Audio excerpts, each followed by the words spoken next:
இறை இயேசுவில் பிரியமுள்ள அன்பு உள்ளங்களே, இயேசுவின் நாமத்தில் அனைவருக்கும் வணக்கங்களை உரித்தாக்கிக் கொள்கிறேன். இன்றைய நாளில் தாய் திரு அவையால் நம் சிந்தனைக்கு தரப்பட்ட நற்செய்தி பகுதி தூய மத்தேயு நற்செய்தி பிரிவு 8 இறை சொற்றொடர்கள் 1 முதல் 4 முடிய. இன்றைய நற்செய்தியில் தொழுநோயாளி இயேசுவிடத்தில் நம்பிக்கையோடு வருவதை பார்க்கிறோம். இயேசு தன்னை நிச்சயம் குணப்படுத்துவார். இயேசுவிடத்தில் சென்றால் தனது துன்பத்திற்கு விடுதலை கிடைக்கும் என்று அவர் உறுதியாக நம்பினார். அந்த நம்பிக்கையோடு இயேசுவிடத்தில் அவர் வருகிறார். பொதுவாக தொழுநோயாளிகள் யூத போதகர்களின் அருகில் வரமாட்டார்கள். அது தடை செய்யப்பட்டிருந்தது. அவ்வாறு வருவது தெரிந்தால் மற்றவர்கள் அவர்களை கல்லால் எறிந்து விரட்டலாம்.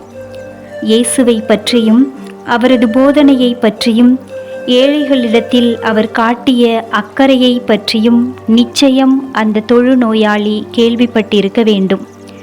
அந்த நம்பிக்கையோடுதான் அவர் இயேசுவிடத்தில் வருகிறார்.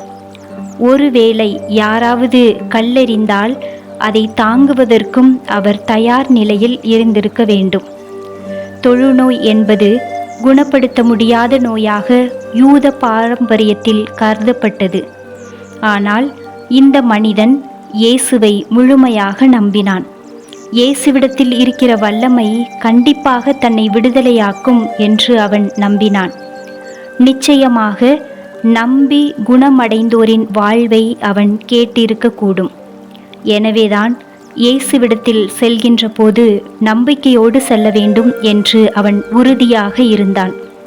அந்த விசுவாசத்திற்கான பலனை பெற்றுக்கொண்டான்.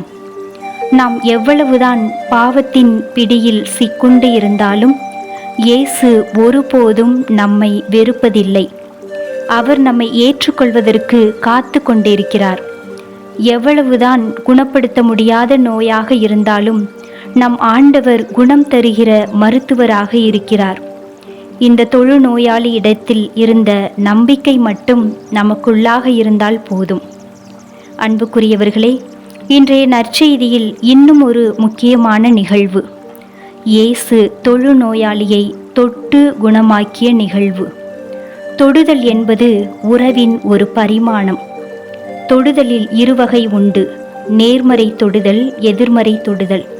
இயேசு நேர்மறை தொடுதலை பயன்படுத்தி நமக்கெல்லாம் எடுத்துக்காட்டாக விளங்குகிறார்.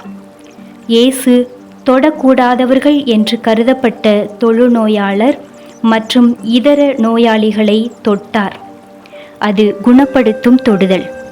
குழந்தைகளை தொட்டு அரவணைத்தார். அது ஆசீர்வாதத்தின் தொடுதல். பாவிகளை தொட்டார்.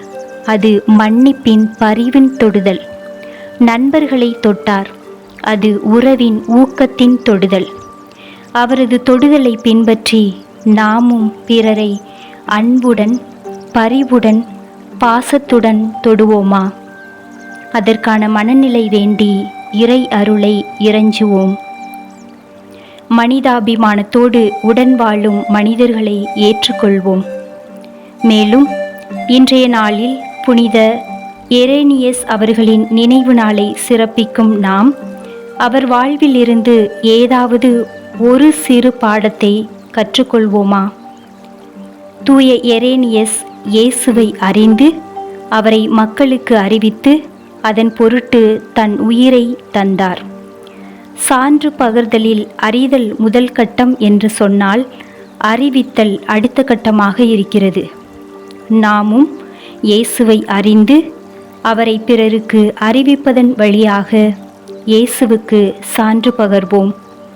அதன் வழியாக இறை அருளை நிறைவாக பெறுவோம். இறைவன் என்றென்றும் வாழ்த்த பெறுவாராக.